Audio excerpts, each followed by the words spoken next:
Hello friends, இன்றைக்கி நம்ம ப்ரீத்திஸ் டெலிகசியில் தக்காளி இல்லாமல் வெங்காய சட்னி எப்படி பண்ணுறது அப்படிங்கிறத பார்க்கலாம். இந்த சட்னி செய்கிறதுக்கு உங்களுக்கு பூண்டு தக்காளி எதுவுமே தேவையில்லைங்க. வெறும் சின்ன வெங்காயம் மட்டும் இருந்தால் போதும். இதை வந்து சின்ன வெங்காய சட்னி அப்படி இல்லாட்டா சின்ன வெங்காய தொக்குன்னு சொல்லுவாங்க. நான் இதுக்கு முன்னாடியே சட்னி வெரைட்டிஸ் அப்புறமா இட்லி தோசைக்கான சைட் டிஷ் எல்லாமே நான் போஸ்ட் பண்ணியிருக்கிறேன். தெரியாதவங்களுக்கு நான் லிங்க் டிஸ்கிரிப்ஷன் பாக்ஸில் கொடுக்குறேன், போய் செக் பண்ணி பாருங்கள். வாங்க இப்போ நம்ம வீடியோக்குள்ளே போகலாம். வீடியோக்குள்ளே போகிறதுக்கு முன்னாடி நீங்கள் நம்ம சேனலில் ஃபர்ஸ்ட் டைம் பார்க்குறீங்கன்னா மறக்காமல் சப்ஸ்கிரைப் பண்ணிவிடுங்க. இப்போ இந்த சட்னி பண்ணுறதுக்கு ஒரு 2 கப் அளவுக்கு சின்ன வெங்காயத்தை இந்த மாதிரி உரித்து ரெடியாக எடுத்து வச்சுக்கோங்க. ஒரு மிக்ஸி ஜாரில் தேவையான அளவுக்கு உப்பு சேர்த்துக்கோங்க. சேர்த்துட்டு இப்போ நம்ம உரித்து வச்சுருக்கிற சின்ன வெங்காயத்தை நம்ம இப்போ இதுக்குள்ளார சேர்த்துக்கலாம். நீங்கள் ஆல்ரெடி இந்த சின்ன வெங்காயத்தை உரித்து ரெடியாக எடுத்து வச்சுருந்தீங்க அப்படின்னா இந்த சட்னி செய்யறதுக்கு உங்களுக்கு வெறும் 5 மினிட்ஸ் போதுங்க. நீங்கள் ரொம்பவே குயிக்காக செஞ்சு முடிச்சிடலாம். இப்போ இது கூடவே நம்ம காரத்துக்கு ஏற்ற மாதிரி 1/2 டீஸ்பூன்லேருந்து 3/4 டீஸ்பூன் அளவுக்கு ரெட் சில்லி பவுடர் சேர்த்துக்கோங்க.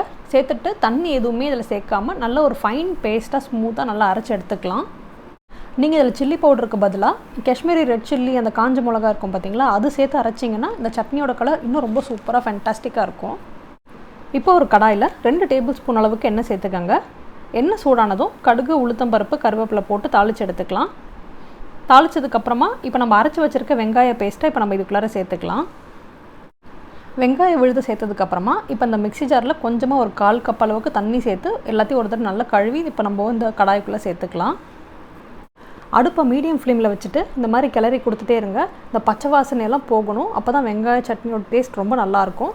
ஃபஸ்ட்டு ஒரு 2லேருந்து 3 நிமிஷத்துக்கு நல்லா மூடி வச்சு வேக வைங்க. ஏன்னா தண்ணி இருக்கிறனால கொஞ்சம் சட சடன்னு மேலே தெரிக்கும். அதனால் ஃபஸ்ட்டு ஒரு 2-3 நிமிஷம் மூடி வச்சு வேக வைங்க மிதமான தீயில்.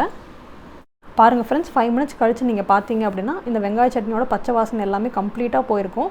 எண்ணெயெல்லாம் சுற்றிலும் பிரிஞ்சு மேலே வர ஆரம்பிச்சிருக்கும். இதுதான் உங்களுக்கு கரெக்டான கன்சிஸ்டன்சி. வெங்காயம் வந்து எந்தளவுக்கு உங்களுக்கு கேரமலைஸ் ஆகுதோ, எந்தளவுக்கு உங்களுக்கு ப்ரௌன் கலர் ஆகுதோ அந்தளவுக்கு உங்களுக்கு வெங்காய சட்னியோட டேஸ்ட் ரொம்ப சூப்பராக இருக்கும். அவ்வளோதான் ஃப்ரெண்ட்ஸ், தக்காளி இல்லாமல் நம்மளோட சின்ன வெங்காய சட்னி ரொம்பவே சூப்பராக ரெடி ஆகிடுச்சு.